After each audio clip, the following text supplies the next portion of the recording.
चलिए अब हम बढ़ते हैं हमारे स्टेप 9 की तरफ। हमारा स्टेप 9। अब ये क्या, देखो ये स्टेप क्या कह रहा है, application of the rates of tax on total income. क्योंकि हमने टोटल इनकम के ऊपर टैक्स लगाना है, तो जो हमारे रेट्स ऑफ टैक्स हैं अब आपको वो अप्लाई करने पड़ेंगे। ठीक है, कि कितना टैक्स का रेट है, किसको कितना रेट लगना है। देखो क्या कह रहे हैं कि rates of tax for the different classes of assessees are prescribed by the annual finance act. ये हमने पढ़ा था ना पीछे, एक हमारा इनकम टैक्स एक्ट है, एक हमारा एनुअल फाइनेंस एक्ट है। तो जो भी रेट्स ऑफ टैक्स हैं for the different classes of assessees, जैसे कोई पर्सन इंडिविजुअल कैटेगरी में आएगा, कोई कंपनी में आएगा, कोई फर्म में आएगा, कहते वो सारे कहां पे प्रेस्क्राइब्ड हैं, एनुअल फाइनेंस एक्ट के अंदर। ये चीजें इसलिए भी थोड़ा माइंड में रखना क्योंकि हमारे पेपर में एमसीक्यूज भी आने होते हैं, तो कहीं से भी स्टडी में से कोई भी वर्ड आपका उठाया जा सकता है कि ये रेट्स कहां पे दिए होते हैं। ठीक है, for individuals, HUF etcetera, there is a slab rate and basic exemption limit. अब मैं फिर से आपको ये बता दूं कि अभी ये जो बात हो रही है, आप ये ना सोचना कि ये फुल एंड फाइनल हो रही है। अभी तो ये जस्ट आपको एक ओवरव्यू मिल रहा है।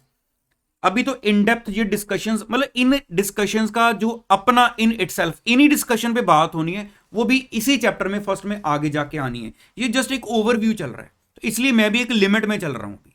ठीक है, कि अगर इंडिविजुअल की बात की जाए या HUF की बात की जाए, क्योंकि ये दोनों कैटेगरीज पर्सन की डेफिनेशन में आती हैं, इंडिविजुअल भी HUF भी, वो सिर्फ अभी हमको एक हिंट दे रहे हैं कि इनके लिए हमारे पास जो टैक्स का सिस्टम है उसको स्लैब रेट बोल दिया जाता है कि इतनी इनकम तक कोई टैक्स नहीं है, इस इनकम से एक्सीड कर गए, फॉर एग्जांपल 2,50,000 को एक्सीड कर गए तो 5 लाख तक इतना टैक्स लगेगा, 5 से ऊपर चले गए 10 लाख तक इतना टैक्स लगेगा। तो ऐसे इसको स्लैब रेट बोल दिया जाता है, जिसमें एक बेसिक एग्जेम्पशन आ गई कि 250 तक आपको टैक्स नहीं लगना।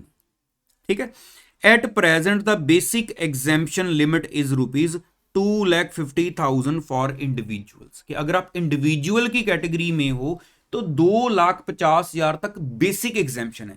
टर्म्स याद रखो अपने माइंड में, इनकम टैक्स के सिस्टम के हिसाब से टर्म्स आपके माइंड में क्लियर होनी चाहिए कि अगर पूछ ले जाए बेसिक एग्जेम्पशन लिमिट क्या है तो आप क्या बोलोगे, 2,50,000। उसका मतलब क्या है कि इतनी अमाउंट तक इंडिविजुअल को कोई टैक्स देने की जरूरत नहीं है। This means that no tax is payable by individuals with total income of up to ₹2,50,000। अब मैं यहां पे आपको ना चीजें क्लियर करता जाऊं कि बच्चे कहां पे, क्यों बच्चा कहता है कि इनकम टैक्स मेरे को बाद में मिक्स हो गया, मेरे को समझ नहीं आ रहा, मेरे से क्वेश्चन के आंसर्स नहीं आ रहे। अब मान लो पेपर में आपसे पूछा गया कि कितनी इनकम तक इंडिविजुअल को टैक्स नहीं देना। अगर आप मान लो ओरल टेस्ट हो रहा है आपका, आप बोल रहे हो जी 2,50,000 तक, मैं आपको 2 में से 0 दूंगा।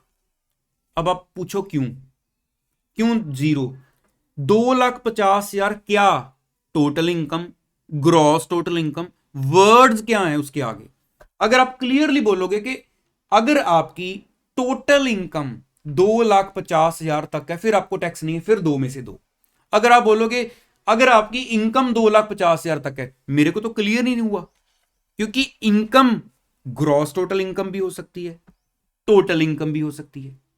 वैसे नॉर्मली टोटल इनकम को कई बार नेट टोटल इनकम भी बोल देते हैं, लेकिन यहां पे टैक्स में वर्ड टोटल इनकम ही यूज किया जाता है। ग्रॉस में से डिडक्शंस माइनस करो तो टोटल इनकम आती है। तो इसलिए क्लियर होना चाहिए जब भी टैक्स को पढ़ोगे। बहुत सारी चीजों पे मैं आपको फंसाऊंगा भी, देखना कि बताओ यहां पे क्या था। तो यहां पे अगर आपकी टोटल इनकम अप टू 2,50,000 है तो आपको कोई टैक्स नहीं है। ठीक है, those individuals whose total income is more than ₹2,50,000 के अगर 250 को क्रॉस कर गई बट लेस देन 5 लाख, पर 5 लाख को क्रॉस नहीं कर रही, ठीक है, वहां पे आपको टैक्स देना पड़ेगा on their total income in excess of 2,50,000। कि अगर ये फिर से बता दूं, ये जस्ट अभी एक ओवरव्यू चल रहा है इसलिए मैं बोर्ड पे ज्यादा कैलकुलेशन नहीं दिखा रहा। अभी एक आधे लेक्चर के बाद काम ही ये स्टार्ट हो जाना है, फिर एक एक चीज यहां पे कैलकुलेट करके दिखाऊंगा। लेकिन अभी एक आइडिया समझ लो, यहां पे 2,50,000 को जब आपने एक्सीड किया तो जो बेसिक एग्जाम्पशन 250 की, ये नहीं कि उसके ऊपर भी टैक्स लग जाएगा, वो आपकी एग्जाम्प्ट ही रहेगी। लेकिन 250 से जितना ऊपर जा रहे हो उसके ऊपर टैक्स लगता जाएगा स्लैब के अकॉर्डिंगली। जैसे 250 से ऊपर चले गए, मान लो आप 3 लाख तक चले गए, तो 250 से कितना ऊपर गए, 50,000, सिर्फ 50 के ऊपर टैक्स देना है। अगर 250 से ऊपर चले गए 4.5 तक, 2 लाख पर टैक्स दो। 250 से 5 लाख पर चले गए तो जो 250 से ऊपर वाला 250 है उसके ऊपर 5% टैक्स दो। ठीक है। अब उसके बाद होएवर रेजिडेंट इंडिविजुअल्स, अब यहां पे देखो वर्ड आ रहा है रेजिडेंट इंडिविजुअल्स के, अगर आप रेजिडेंट हो, resident individuals in this slab enjoy, एक टर्म आ रही है रिबेट ऑफ लोअर ऑफ ₹12,500 और tax payable under section 87A। ये भी अभी ओवरव्यू है, इसकी बारी अभी आगे जाके आनी है। थोड़ा हिंट दे देता हूं। मान लो एक पर्सन की 2,50,000 से ऊपर जो इनकम है, 2,50,000 से ऊपर वाली जो इनकम है वो मान लो 50,000 है। 50,000 इनकम के ऊपर उस पर्सन को मान लो 5% टैक्स लगना है। ठीक है। अब जब उसने अपना 5% टैक्स कैलकुलेट किया कि 50,000 के ऊपर 5%, तो वो आ गया 2,500 रुपये। ठीक है।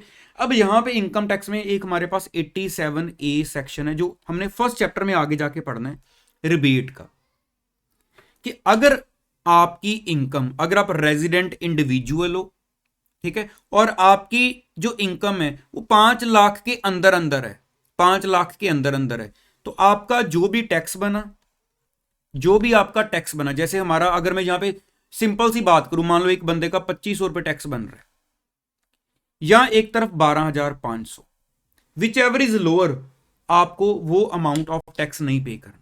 तो इट मीन जिसका 2,500 टैक्स बना वो 12,500 के अंदर ही आ रहा है ना, उसको टैक्स देने की जरूरत ही नहीं है। बात समझे। जैसे आपसे कोई पूछ ले, मान लो कि जी बताओ कितनी वैल्यू तक टैक्स नहीं लगता, आप बोलोगे जी 2,50,000 तक टैक्स नहीं लगता, वो बोलेगा मैंने तो सुना 5 लाख तक नहीं लगता, लेकिन उसको लॉजिक नहीं ना पता टैक्स के, कि एग्जेम्पशन 250 तक है, 250 के ऊपर टैक्स तो कैलकुलेट होना है, लेकिन अभी for the time being 87A जो सेक्शन चल रहा है उसने रिबेट दे दी है कि 12,500 तक आपका टैक्स छोड़ दिया जाएगा, आपसे लिया नहीं जाएगा। बात समझे ना। लेकिन उसके लिए आपकी पर्सन की कैटेगरी कौन सी होनी चाहिए, आप रेजिडेंट इंडिविजुअल होने चाहिए। ये नहीं कि उठा के किसी और पर्सन को भी आप ये 87A का बेनिफिट दे दो और आपकी इनकम 5 लाख को एक्सीड ना करती हो। तो इसलिए हर एक वर्ड के ऊपर फोकस करना है कि 87A का बेनिफिट किसको मिलना है। लेकिन अभी मैं बोलूंगा अभी ना फोकस करने बैठ जाना, अभी ये 87A आगे जाके हमारा चैप्टर में डिस्कस होना है। ठीक है जी। Total income between ₹5 lakh and 10 lakh, मतलब अभी तो बात हो रही थी कि अगर आपकी इनकम 250 को एक्सीड कर गई और अप टू 5 लाख है, तो जो अमाउंट आपकी 250 से 5 लाख के अंदर अंदर आ रही है उसके ऊपर 5% टैक्स होता है। लेकिन अगर मैं बोलूंगा 5 लाख से एक्सीड कर गए, आपकी इनकम 5.5 लाख है, आपकी इनकम 7 लाख है, आपकी इनकम अप टू 10 लाख है, तो 5 से ऊपर वाला जो पोर्शन है उसके ऊपर टैक्स का रेट होगा 20%। मींस आपके ऊपर 2 रेट ऑफ टैक्स लग रहे हैं। आपकी जितनी इनकम 5 लाख के अंदर आ रही है 250 से ऊपर, उतनी इनकम के ऊपर 5% टैक्स लग रहा है। जो इनकम आपकी 5 से ऊपर जा रही है 10 तक, उसके ऊपर 20% टैक्स लगेगा। ये नहीं कि आप 5 लाख को क्रॉस कर गए तो सारी इनकम 20% में टैक्स हो जाएगी, नहीं। जितनी 5 के रेट में आ रही है उसके ऊपर 5 लगेगा, जितनी आपकी 20 में चलेगी उसके ऊपर 20 लगेगा। ठीक है। The highest rate is 30%, which is attracted in case in respect of income in excess of ₹10 lakh. अब अगर आपकी इनकम 10 लाख को भी एक्सीड कर जाती है, ठीक है, अगर आपकी इनकम 10 लाख को भी एक्सीड कर गई, तो उस केस में जो आपके ऊपर वो जो टॉप स्लैब है वो 30% वाली लग जाएगी। इट मींस आपके केस में अगर आपकी इनकम 250 तक है, उसको तो हम बोल देते हैं बेसिक एग्जेम्पशन लिमिट है, 250 को एक्सीड की अप टू 5 लाख, आपके ऊपर 5% टैक्स लगेगा। लेकिन 87A कह देता है कि अगर आपकी इनकम है ही 5 लाख तक, तो जो भी आपका टैक्स है 12,500 तक हमने माफ कर दिया। हाँ, अगर 5 लाख से ऊपर गए फिर आपको 87A का बेनिफिट नहीं मिलेगा, लेकिन ये डिटेल में डिस्कस करेंगे। ठीक है। तो अगर आपकी इनकम 5 लाख को एक्सीड कर गई, तो जो 5 लाख से ऊपर वाला पोर्शन है उसके ऊपर रेट कितना है, 20% है। ठीक है। लेकिन 10 लाख तक रेट 20% चलेगा। अगर 10 को एक्सीड कर गए तो 10 से ऊपर वाली जो इनकम है उसके ऊपर 30% रेट लगेगा। अब फॉर एग्जांपल एक बंदे की 15 लाख इनकम है, 15 लाख, तो इट मीन्स उसकी इनकम को टैक्स लगाने के लिए हमें ऐसे स्लैब में डिवाइड करना पड़ेगा कि आपकी कितनी इनकम 5% वाली रेट में आ रही है, कितनी इनकम 20 वाले में आ रही है, कितनी 30 में आ रही है। ये नहीं कि देखो सीधी उसकी इनकम 10 लाख से ऊपर है तो सारी इनकम के ऊपर 30% उठा के लगा दो, ये रॉन्ग हो जाएगा। लेकिन ये कैलकुलेट कैसे करना है प्रैक्टिकली, वो एक आधे लेक्चर के बाद हमने उस टॉपिक पर पहुंच जाना। ठीक है। However, दोबारा आ जाओ स्टडी में।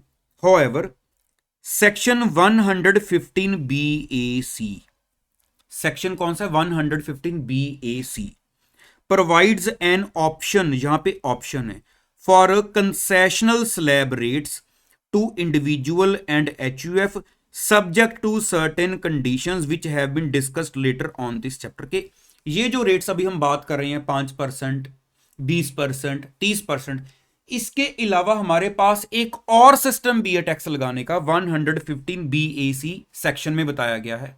ठीक है। और हमारी ऑप्शन है, आपने वो सिस्टम चूज करना है या ये वाला चूज करना है, नॉर्मल स्लैब रेट वाला।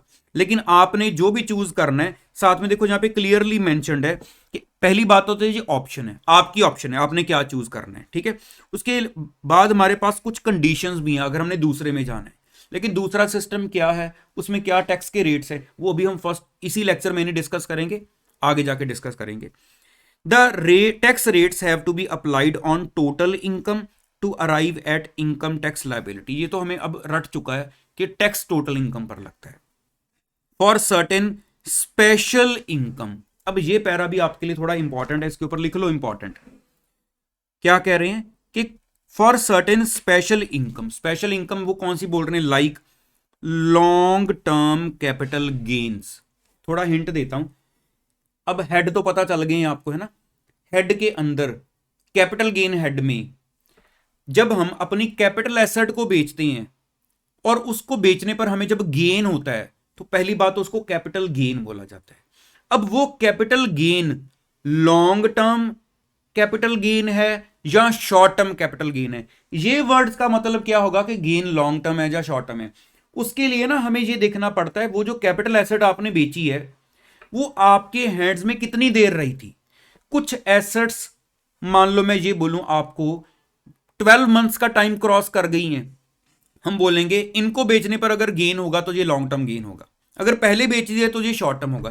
तो ऐसे एसेट्स का ना टाइम पीरियड होता है कि 12 महीने है, 36 है, 20, ऐसे 24 है आपका। इस हिसाब से वहां पर हमने डेफिनेशन में पहले ये देखना है कौन सी कैपिटल एसेट कितने देर को एक्सीड कर गई, ये अब बेचोगे तो लॉन्ग टर्म में कंसिडर होगी।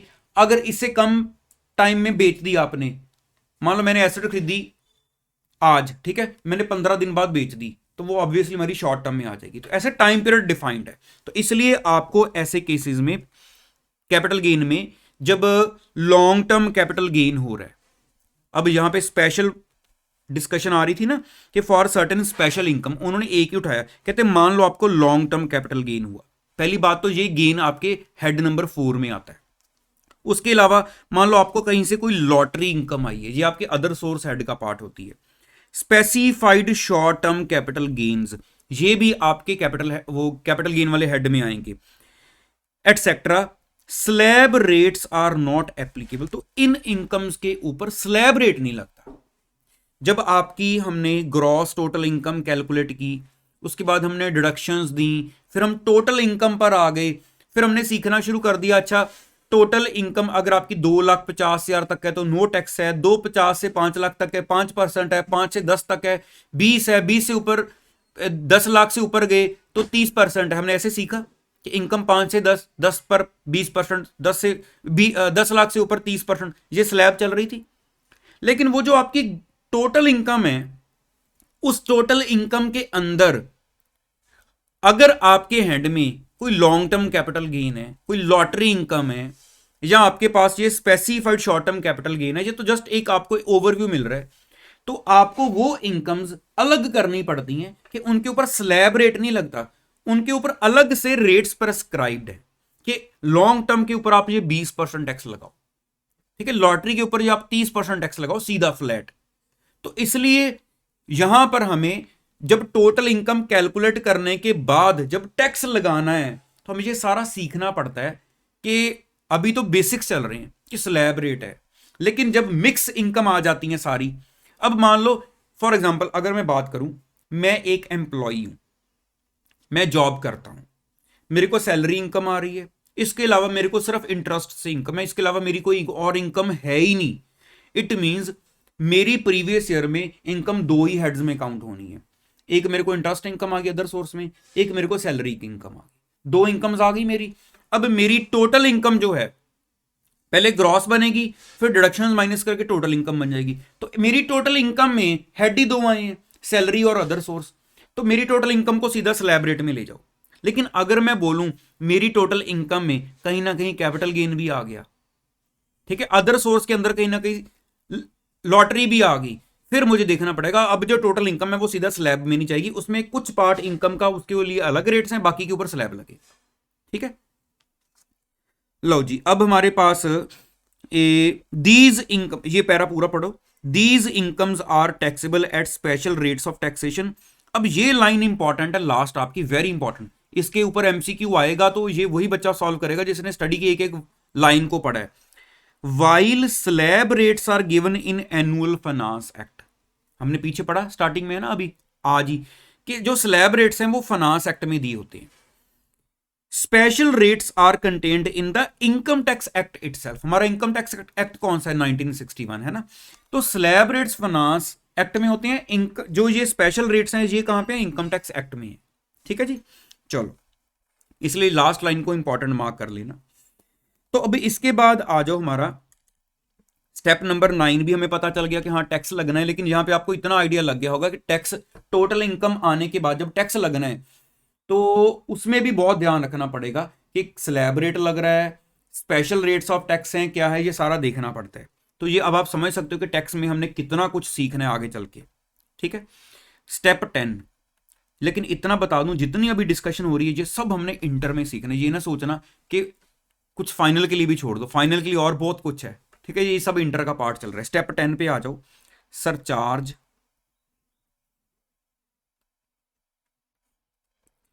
रिबेट। रिबेट अभी हमारी ऊपर भी बात हुई थी ना 87A सेक्शन की, वो जो 12,500 तक आपको टैक्स नहीं देने की जरूरत है अगर आपकी इनकम 5 लाख तक है। सरचार्ज क्या है, देखो कहते हैं surcharge is an additional tax, कि ये एक एडिशनल टैक्स है payable over and above the income tax. ठीक है, surcharge is levied as a percentage of income tax where total income exceeds ₹50 lakhs. तो the rates of surcharge applicable for different slabs of total income are discussed later on in this chapter. तो अभी हम आगे surcharge का एक separately detailed में topic आएगा जहां पे डिस्कस करेंगे, लेकिन जहां पे आपको इतना बता दूं क्योंकि अभी आपको कुछ भी नहीं पता चला होगा कि ये क्या वर्डिंग बोली गई है ना। जब हमने एक पर्सन की टोटल इनकम के ऊपर इनकम टैक्स कैलकुलेट कर लिया, मैंने इनकम टैक्स कैलकुलेट कर दिया, मान लो एक बंदे की सैलरी इनकम है, मैं सिर्फ सिंपल सा आपको समझाता हूं, एक बंदे की सैलरी हेड से इनकम आई है और कहीं से उसकी कोई इनकम नहीं थी। अब उसकी सैलरी इनकम के ऊपर मान लो टैक्स आ गया 20,000 रुपए, 20,000 रुपए टैक्स आ गया उसका, तो क्या वो सिर्फ 20,000 रुपए टैक्स गवर्नमेंट को जमा करवा देगा? 20,000 रुपए टैक्स आया क्यों, तो क्या वो गवर्नमेंट को जमा करवा दे? अब यहां पे जो भी आपने इनकम टैक्स कैलकुलेट किया अपनी टोटल इनकम के ऊपर, प्रीवियस ईयर की टोटल इनकम के ऊपर आपने इनकम टैक्स कैलकुलेट किया, उसके बाद हमारे पास एक सरचार्ज आता है। ठीक है, एक आएगा अभी थोड़ा आगे जाके आज वाले लेक्चर में health and education cess concept आएगा हमारे पास, हेल्थ एंड एजुकेशन सेस। ठीक है, अब सबसे पहले जो भी आपका टैक्स आया, मेरी बात को ध्यान से सुनना, देखो टैक्स किस चीज के ऊपर लगा, टैक्स लगा इनकम के ऊपर, इनकम के ऊपर टैक्स लगा। अगर मैं आपको यह बोलूं अब ये जो टैक्स की अमाउंट आ गई है, इस टैक्स की अमाउंट के ऊपर भी एक परसेंटेज और टैक्स ऐड कर दो, इनकम के ऊपर नहीं, टैक्स के ऊपर कुछ और परसेंटेज ऐड कर दो कि 20,000 का कुछ परसेंटेज बीच में और ऐड कर दो, वो होगा सरचार्ज। अब इट मींस कि हमने सिर्फ टैक्स नहीं जमा करवाना होता, जो टैक्स कैलकुलेट किया उसके टैक्स के ऊपर भी, इन शॉर्ट सिंपल लैंग्वेज में हम कह सकते हैं कि टैक्स के ऊपर एक और टैक्स का नाम का एक पॉइंट है हमारे पास सरचार्ज, कि टैक्स के ऊपर अब सरचार्ज ऐड करो, फिर health and education cess add करो। अब जो फाइनल अमाउंट बनी है वो जाके फाइनल टैक्स बना जो गवर्नमेंट को जमा। सिर्फ इनकम टैक्स नहीं जा रहा, इनकम टैक्स के ऊपर सरचार्ज लगेगा, देन इन दोनों के ऊपर हेल्थ एंड एजुकेशन सेस लगेगी, फिर फाइनल फिगर आती है कि ये गवर्नमेंट को जमा होनी है। लेकिन क्या, अब क्वेश्चन ये है यहां पर, क्या सरचार्ज हर बंदे को लगता है? एक बंदे की 10 लाख रुपया सैलरी है, उसने अपना इनकम टैक्स कैलकुलेट कर लिया, उस इनकम टैक्स के ऊपर पहले सरचार्ज लगेगा, फिर हेल्थ एंड एजुकेशन सेस लगेगी, फिर गवर्नमेंट को जमा होगा। मींस सरचार्ज क्या हर बार लगना है? नहीं, ऐसा नहीं है। हमें पहले ये देखना पड़ता है कि उस बंदे की टोटल इनकम कितनी है, मतलब सरचार्ज का फिर से लिंक टोटल इनकम के साथ है, कि अगर तो आपकी टोटल इनकम 50 लाख को एक्सीड कर रही है, फिर तो आपका जो टैक्स बना उसके ऊपर सरचार्ज भी लगेगा। लेकिन अगर आप वो लिमिट को एक्सीड नहीं कर रहे जिसके बाद सरचार्ज लगना है, इट मीन जो आपका टैक्स बना उस टैक्स को, क्या सोच रहे हो, माइंड में जमा करवा दो, यही सोच रहे थे? नहीं, हेल्थ एंड एजुकेशन सेस तो लगनी ही लगनी है। इन शॉर्ट, सरचार्ज हर किसी को नहीं लगता। जो टैक्स आया, अगर तो आप सरचार्ज वाली लिमिट्स में आ रहे हो, कि आपकी इनकम अगर 50, मैं बार बार वर्ड 50 लाख इसलिए नहीं बोल रहा हूं क्योंकि यहां पे भी कैटेगरी है, आप इंडिविजुअल कैटेगरी में हो, कंपनी हो, उसके हिसाब से स्लैब की लिमिट्स और सरचार्ज की लिमिट्स हैं। मैं इसलिए नहीं बोल रहा, आप सोचोगे क्यों नहीं मैं बोल रहा, इसलिए नहीं बोल रहा, और ये अभी आगे जाके आना है आपका, ठीक है। तो सरचार्ज लगना है या नहीं लगना है, ये हमें पहले देखना पड़ता है कि आपकी टोटल इनकम कितनी है। लेकिन जो भी टैक्स है उसके ऊपर हेल्थ एंड एजुकेशन सेस तो हर किसी को लगना ही लगना है। वो भी हमारा आज के लेक्चर में आ जाना है। ये भी बात क्लियर होगी कि जो बेसिक आपका टैक्स आया, टैक्स के ऊपर अगर सरचार्ज आपके ऊपर एप्लीकेबल है तो सरचार्ज ऐड करो, फिर health and education cess add करो। अगर सरचार्ज नहीं एप्लीकेबल है तो टैक्स के ऊपर health and education cess add करो और जमा करवा। ये है कंसेप्ट, ठीक है जी। अब देखो रिबेट अंडर सेक्शन 87A में फिर से बोल दूं, अभी डिटेल में डिस्कशन आनी है, ये फिर से अभी शॉर्ट में डिस्कशन ही चल रही है कि in order to provide tax relief to the individual tax payers who are in the 5% tax slab, section 87A provides a rebate from the tax payable by an assessee being an individual resident in India। कि अगर आप एक individual category के बंदे हो, person में आप individual category में आते हो और रेजिडेंट कैटेगरी के हो, तो उस केस में अगर आपकी टोटल इनकम, साथ साथ पैरे में फोकस करो स्टडी में, अगर आपकी टोटल इनकम 5 लाख को एक्सीड नहीं कर रही, 5 लाख को एक्सीड नहीं कर रही, तो आपका जो भी टैक्स, क्योंकि टैक्स तो बनना ही है, 2,50,000 को तो एक्सीड करी गई है, तो rebate shall be equal to the amount of income tax payable on the total income for any assessment year or an amount of ₹12,500 whichever is less. मतलब अगर आपका टैक्स ही 3,000 बना, फिर 12,500 की रिबेट कैसे ले लोगे?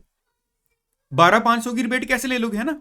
देखो 12,500 कब बन रहा है? अगर मैं ये बोलूं कि मेरी इनकम, ध्यान से बोर्ड पर देखना, अगर मेरी इनकम, ये वो बेसिक एग्जाम्पशन है 250 की, अगर मेरी इनकम 5 लाख पे पहुंच गई, 5 लाख पे, तो इट मीन इन बिटवीन वाला जो 2,50,000 है, अगर मैं एग्जैक्ट उसके ऊपर टैक्स कैलकुलेट करूं, 2,50,000 का 5%, तो पूरा 12,500 बना। तो आप पूरे 5 लाख को टच करते हो तो आपको रिबेट 12,500 का मिल रहा है। लेकिन अगर मैं बोलूं मेरी इनकम ही 2 लाख है, 2 लाख कौन सा, जो इसके इन बिटवीन आ रहा है, अगर सिर्फ 2 लाख है फिर तो टैक्स ही नहीं लगना, 250 के नीचे हो गया, 250 से ऊपर गए लेकिन 2 लाख ऊपर गए, मींस आपकी 4.5 लाख टोटल इनकम है, ठीक है। तो 2 लाख के ऊपर आपका 5% के हिसाब से कितना टैक्स बना? 10,000 रुपये, है ना।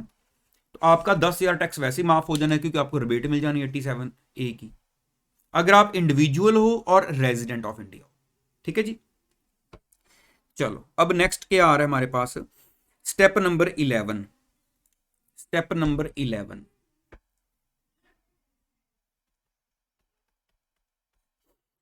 Health and education cess on income tax, जो मैंने आपको ऊपर बताया है ना, हेल्थ एंड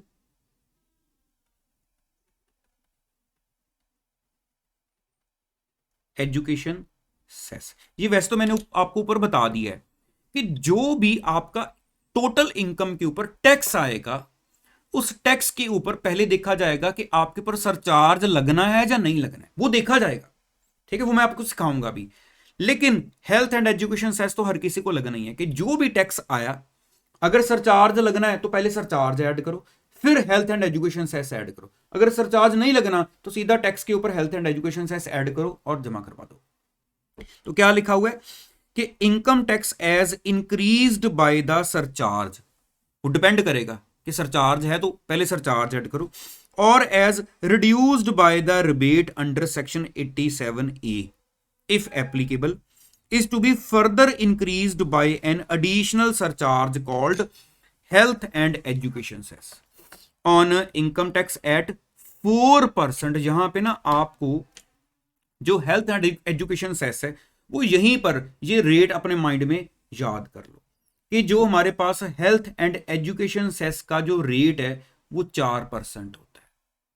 कितना है? 4%। कि आपको 4% health and education cess add करना पड़ता है जो भी आपका टैक्स आएगा।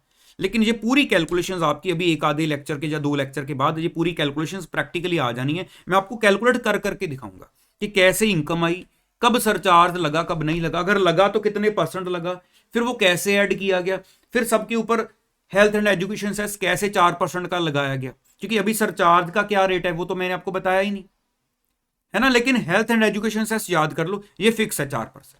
ठीक है, लो जी अब आ जाओ स्टेप नंबर 12 पर। स्टेप नंबर 12 पर आ जाओ। Advance tax and tax deducted at source. क्या आ रहा है? Advance tax and tax deducted at source. मतलब एक तो बात हो रही है आपकी एडवांस टैक्स की, एक बात होगी आपकी टैक्स डिडक्टेड एट सोर्स। क्या हो गया? टीडीएस। क्या हो गया? टीडीएस। पहले एक यहां पे ना अपनी एग्जांपल्स ही बना लेते हैं। अब जैसे मान लो हमारा 1 अप्रैल 2021 को स्टार्ट होके 31 मार्च 2020 को ईयर एंड जो हुआ एक, ठीक है, उसके बाद मैं ये बोलूंगा आपको 1 अप्रैल 2022 से लेकर 31 मार्च 2023 एक ये ईयर हो गया हमारे लिए।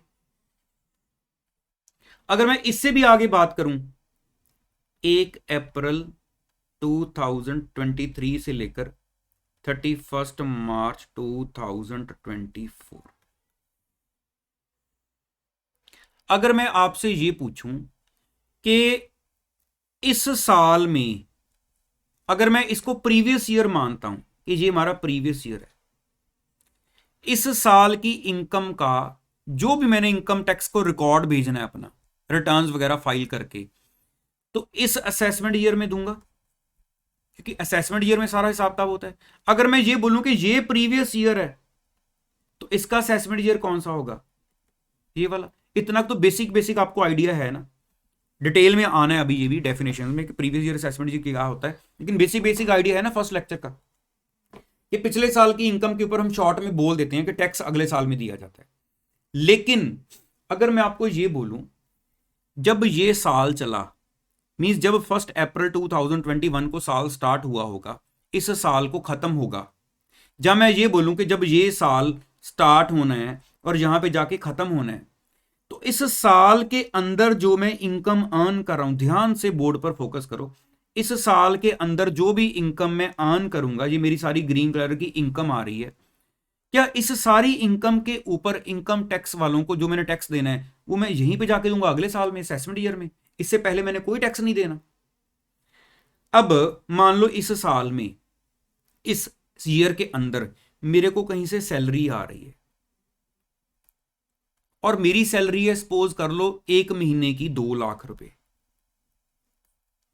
साल की बन गई 24 लाख। अब ये तो सीधा सीधा क्लियर है कि हमारी इनकम 2,50,000 से कहीं ज्यादा है।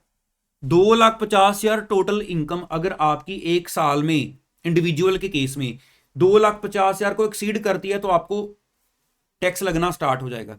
ये तो आपकी सीधी हाईएस्ट स्लैब में जा रही है, आप तो 10 लाख से भी ऊपर ले रहे हो साल का, 24 लाख है ना।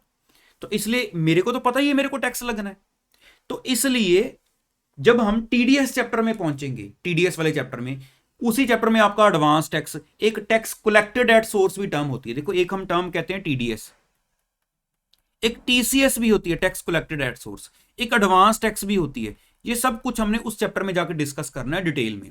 लेकिन एक हिंट दे दूं कि जब ये साल चल रहा है, इस साल के अंदर टीडीएस चैप्टर में बहुत सारे रूल्स हैं, प्रोविजंस हैं। जब हम सीख लेंगे तो हमें पता चल जाएगा कि इस साल के अंदर मेरे को जब कहीं से कोई इनकम आ रही है, अगर गवर्नमेंट के रूल्स के हिसाब से उस इनकम के ऊपर जहां से भी मुझे आ रही है, जिसने भी मुझे देनी है, मान लो कोई कंपनी मुझे सैलरी दे रही है, तो वो कंपनी मेरे को जो सैलरी पे करेगी ना, उसमें से टैक्स काट लेगी।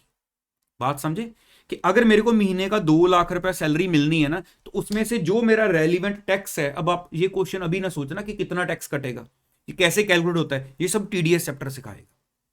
लेकिन वो जब सैलरी मेरे को मिलेगी, वो मेरे को वो सैलरी में से वो मेरी कंपनी जो है मेरा टैक्स काट लेगी, और वो टैक्स मेरे नाम से गवर्नमेंट को जमा करवा दिया जाएगा। कि जब जब मैं असेसमेंट ईयर आ जाएगा, मैं गवर्नमेंट को अपना सारा रिकॉर्ड दूंगा, तो उस रिकॉर्ड में मैं फिर वो बताऊंगा कि देखो मेरी टोटल इनकम के ऊपर इतना टैक्स बन रहा था, ठीक है, इतना टैक्स बन रहा था, जिसमें से एक एग्जांपल ले लेते हैं, मान लो मेरा 4 लाख टैक्स बन रहा था, जिसमें से फॉर एग्जांपल, जस्ट एक एग्जांपल, एक एस्टिमेटेड फिगर्स ले रहा हूं, ऑलरेडी जब ये साल में मेरे को इनकम मिल रही थी, मेरा मान लो 3 लाख रुपए टीडीएस काट लिया गया, वो आपके पास ऑलरेडी पहुंच चुका है, वो नहीं मैं दोबारा जमा करवाऊंगा, क्योंकि इस साल की इनकम के ऊपर जो मेरा टीडीएस कटा, वो इट मीन आपके पास ऑलरेडी पहुंच चुका है। उसके अलावा मान लो मैंने खुद भी आपको कुछ एडवांस लेवल पे टैक्स जमा करवा दिया था। अब ये आपको वही चैप्टर बताएगा कि एडवांस टैक्स कब जमा करवाना होता है, कि क्या लिमिट है, कि क्या 10,000 से ऊपर टैक्स बने तो मेरे को एडवांस टैक्स जमा करवाना पड़ेगा या नहीं। तो इसलिए ये ध्यान रखना पड़ता है। तो अगर इस साल में मैंने खुद भी कोई टैक्स जमा करवाया, मान लो एडवांस टैक्स, तो मैं मान लो मैंने 80,000 वो जमा करवा दिया था, अब मेरा नेट देने वाला कितना रह गया, सिर्फ 20,000। मैं अभी बैलेंस 20,000 टैक्स जमा करवाऊंगा और अपनी जो रिटर्न फाइल करनी है वो कर दूंगा कि लो जी मेरा सारा टैक्स आपको आ गया। ये नहीं कि अगर 4 लाख बना तो मैं सारा सारा असेसमेंट ईयर में जाके दूं। हाँ, अगर मैं ये बोलूं कि मेरी जो सैलरी है वो इतनी कम है, मेरा टैक्स ही मुझे पता है साल का मेरा टैक्स बनेगा 2-3 हजार मैक्सिमम, तो फिर ठीक है, उस केस में आपका एडवांस टैक्स के कंसेप्ट आपके ऊपर नहीं एप्लीकेबल होंगे। तो ये होता है बेसिकली टीडीएस मींस आपका टैक्स काट लिया गया, एडवांस टैक्स आपने जमा करवाया एडवांस लेवल पर, कि असेसमेंट ईयर आने से पहले ही हम ये टैक्स जमा करवा देते हैं। और इसके लिए हमें प्रॉपरली टाइम पीरियड दिए गए हैं कि जो एडवांस टैक्स वगैरह जमा करवाना है ना, वो आपकी इंस्टॉलमेंट्स हैं, कि इस डेट से पहले एक इंस्टॉलमेंट जमा करवा दो, इस डेट से पहले आप नेक्स्ट इंस्टॉलमेंट जमा करवा दो। ये सब एडवांस टैक्स वाला चैप्टर हमें बताएगा। तो यहां पे आपको एक ओवरव्यू मिल जाएगा, लेकिन ये ओवरव्यू ये ना समझना अभी माइंड में रिटेन करके बैठ जाए, ये अभी आपको आइडिया लग जाएगा अच्छा इसका ये कंसेप्ट है, लेकिन ओवरव्यू तो अभी यहां से मिल गया ना मेरी प्रैक्टिकल एग्जांपल से कि क्या सिस्टम है एडवांस टैक्स या टीडीएस का। ठीक है, चलो अब एक दोबारा एक चीज और बता दूं। अब जैसे मान लो एज ए चार्टर्ड अकाउंटेंट मैंने किसी को कोई सर्विस प्रोवाइड की, तो जो भी पर्टिकुलर ईयर चल रहा है, मान लो मैं सर्विस प्रोवाइड कर रहा हूं फर्स्ट, एक एग्जांपल 1 मई 2022 को मैंने कोई सर्विस प्रोवाइड की, तो मेरे को उस सर्विस से क्या आएगा, फी आएगी। मैंने कोई प्रोफेशनल एडवाइस दी किसी को और मेरे को 3 लाख रुपया उसकी फीस आनी है। ठीक है, अब मैं देखूंगा ये इनकम मेरे को मई 2022 में आनी है, मतलब इस साल के अंदर। अब वो जो कंपनी जिसको मैंने एडवाइस दी है, मेरे को 3 लाख फीस आई है, वो कंपनी मेरे को जब पेमेंट करेगी तो इनकम टैक्स के टीडीएस में बोला गया है कि आप उस प्रोफेशनल फी के ऊपर टीडीएस काट लेना। तो मेरे को जो 3 लाख मिलेंगे वो पूरे नहीं मिलेंगे, इसमें से टीडीएस कट जाएगा। ठीक है, मान लो मेरे को 270 मिला, 270, बाकी टीडीएस कट गया।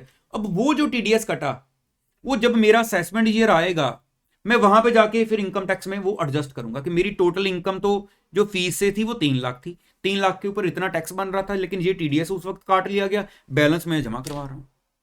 ये कंसेप्ट है बेसिकली। ठीक है जी, चलो अब स्टेप 12 देखो, स्टडी में क्या कह रहा है कि ऑल दो the tax liability of N assessee is determined only at the end of the year, means चाहे हम एक्चुअल में मैंने कितना पैसा कमाया ये ईयर एंड पे जाके पता चलता है। Tax is required to be paid in advance in 4 installments, ठीक है, on the basis of estimated income that is on or before 15th June, 15th September, 15th December and 15th March. ये आपकी choice है, यहाँ पे आपने ये date याद रखनी है तो रख सकते हो, यहां नहीं याद करोगे तो हमें वो रेलिवेंट चैप्टर में जाकर ये डेट याद रखनी पड़ेगी, ठीक है। However, residents opting for presumptive taxation scheme can pay advance tax in one installment on or before 15th March instead of 4 installments। अब ये क्या बोला गया है, देखो ये एक पर्टिकुलर वर्ड आया प्रिजम्पटिव टैक्सेशन, है ना। तो बाकी बंदों ने साल में 4 बार इंस्टॉलमेंट जमा करवाई, 15 जून, 15 सितंबर, 15 दिसंबर और 15 मार्च। जिसने प्रिजम्पटिव टैक्सेशन स्कीम को लिया हुआ है उसका काम इजी है, आप सिर्फ 15 मार्च तक जमा करवा देना, ठीक है, 15 मार्च तक। तो थोड़ा हिंट दे देता हूं, प्रिजम्पटिव टैक्सेशन स्कीम ना जब हमारा थर्ड हेड चलेगा बिजनेस प्रोफेशन, वहां पे होती है जहां पे मान लो कि अगर किसी लिमिट्स हैं कि अगर आपकी टर्नओवर इस अमाउंट के अंदर अंदर है तो आप एक सिंपल वे में आपकी जो इनकम है उसके ऊपर एक परसेंटेज डिफाइन है, इतने परसेंट आप जो है टोटल जो आपकी रिसीट्स हैं आपके बिजनेस की, ठीक है, टर्नओवर है उसके ऊपर इतने परसेंट आप अपनी इनकम मान लो। जैसे मैं बोलूं कि मैंने जब अपना P&L बनाना है, एक तरफ मेरे सारे इनकम्स आएंगे, एक तरफ मेरे सारे खर्चे आएंगे। P&L तो सबको पता ना, P&L बनता है प्रॉफिट एंड लॉस काउंट। तो आपके पास जो पैसे टर्नओवर है, सेल है आपकी, अगर सर्विसेज हैं तो रिसीट्स आएंगी, उसमें से जब आप खर्चे माइनस करते हो तो आपके पास प्रॉफिट आ जाता है। अगर मैं बोलूं उस प्रॉफिट की टर्नओवर के साथ रेशियो चेक करो, कितने परसेंट प्रॉफिट आ रहा है, मान लो हो सकता है आपका प्रॉफिट 4% आ रहा हो सकता है 5% आ रहा हो, तो टैक्स तो प्रॉफिट के ऊपर लगेगा। लेकिन अगर मैं सोचूं मैंने इतना सारा सिस्टम ये बुक्स मेंटेन करूं फिर प्रॉफिट निकालूं, कोई सिंपल सिस्टम नहीं है टैक्स में, तो एक सिंपल सिस्टम भी रखे गए हैं कि आप ये सारा खिलारा नाड़ करो, सिंपल टर्नओवर के ऊपर हम जितना बोल रहे हैं इतने परसेंट मिनिमम, इतनी परसेंट इनकम मान लो, उसके ऊपर टैक्स दे दो, वो प्रिजम्पटिव बोल दिए जाते हैं। ये बिजनेस प्रोफेशन हेड में डिटेल में सिखाऊंगा आपको, ठीक है। तो इस हिसाब से फिर हमारे पास क्या सिस्टम होता है कि आपको एडवांस टैक्स जमा करवाना होता है अगर आपके ऊपर एप्लीकेबल है तो, ठीक है। तो 4 इंस्टॉलमेंट्स भी हो सकती हैं, अगर आप प्रिजम्पटिव वाले तो एक भी हो सकती है। अभी बेसिक आइडिया माइंड में रखो, ठीक है, डिटेल में डिस्कशन आएंगे उस चैप्टर में। तो in certain cases tax is required to be deducted at source from income by the payer, TDS जो आपको पेमेंट करने वाला काट लेगा, at the rates prescribed in the income tax act 1961 और द एनुअल फाइनेंस एक्ट। जी आपको पीछे पता चल गया, slab rates annual finance act में है, स्पेशल रेट्स आपके इनकम टैक्स एक्ट में है। तो such deduction should be made either at the time of accrual or at the time of payment as prescribe by the act. ये पता क्या बता रहे हैं, ये चीजें टीडीएस चैप्टर में डिटेल में आनी है। जब आपको कोई पेमेंट की गई, आपका टीडीएस उस वक्त काटेगा वो बंदा, ठीक है, जब पेमेंट की गई। लेकिन क्या अगर सपोज कर लो मैंने किसी पर्सन को पेमेंट करनी है, मैंने किसी बंदे को 5 लाख रुपए देने हैं क्योंकि मैंने उसे सर्विसेज ली, मैंने अभी दिए नहीं, ठीक है, ध्यान से सुनना, मैंने अभी दिए नहीं, ये बेसिकली टैक्स का नहीं आपके अकाउंट्स की नॉलेज है। मैंने अभी दिए नहीं लेकिन मैंने उसको ड्यू कर दिए कि मैंने तुम्हें इतने पैसे देने, मैंने तेरे नाम से स्टैंड कर दिए, अक्रियू हो गया। तो इट मींस इनकम टैक्स में जो टीडीएस वाला चैप्टर है वो हमें ये सिखाएगा कि कब टीडीएस, जब आप उसको पेमेंट करोगे तब डिडक्ट करना है, या अक्रूवल बेसिस पर उसकी इनकम अक्रियू हो रही है उसी वक्त पर आप उसका टीडीएस काट लो। अक्रियू वर्ड तो सबको पता है ना, अक्रियू वर्ड के इनकम अक्रियू हो गई उस पर्सन की, मींस अब उस बंदे के नाम पर इतनी इनकम जा रही है, तो अभी पेमेंट नहीं की है, तो टीडीएस कब काटना है, जब उसके नाम पर चली गई या उसको पे कर दी। तो ये हमें टीडीएस चैप्टर डिटेल में बताएगा। अब यहां पे एक एग्जांपल आ रही है कि in case of salary income the obligation of the employer, जो एम्प्लॉयर है जो सैलरी पे करता है, to deduct tax at source arises only at the time of payment of salary to the employees. के फिर से बोलूंगा, अभी ये पॉइंट्स की इन डेप्थ डिस्कशन नहीं है, ये जस्ट आपको एक आइडिया मिल रहा है कि अभी आपको इतना तो पता चल गया ना कि हाँ टीडीएस कब काटना है। तो आप किसी को बता सकते हो कि मेरे को अभी पूरा पता नहीं है, लेकिन 2 सिस्टम होते हैं कि कुछ केसेस में जब पेमेंट होती है तब काटना होता है, कुछ केसेस में जब पेमेंट नहीं की गई, इनकम अक्रू हुई है, तभी वो काट लेते हैं। ठीक है, तो सैलरी केस में अभी आपके लिए टीडीएस चैप्टर पूरा डिटेल में बताएगा, लेकिन अभी ये आपको एक एग्जांपल दे रहे हैं कि सैलरी केस में जब टीडीएस काटना होता है उसमें अक्रू नहीं देखा जाता, जब हम सैलरी पे करते हैं तब टीडीएस काटते हैं। ठीक है, however in respect of other payments like किसी को कोई फी पे कर रहे हो आप प्रोफेशनल सर्विसेज के लिए या टेक्निकल सर्विसेज के लिए, इंटरेस्ट कोई पे होना है, the person responsible for paying is liable to deduct tax at source at the time of credit of such income to the account of the payee, कि जब उसको क्रेडिट की गई है या तो तब टीडीएस काटोगे या eight the time of payment, जो भी अर्लियर है, इन दोनों में से जो भी पहले हुआ। बेसिक तो माइंड में क्लैरिटी होगी इतना मुझे पता है कि टीडीएस कब काटना है। सैलरी है तो जब पे करोगे तब काटना।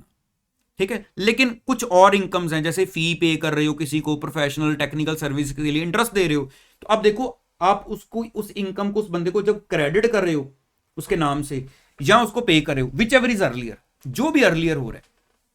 मान लो मैंने किसी बंदे को एडवांस दे दिया, जब चल अभी तेरे नाम से जो खर्चा वो डालूंगा, लेकिन अभी तू एडवांस ले जा, तो पेमेंट पहले होगी।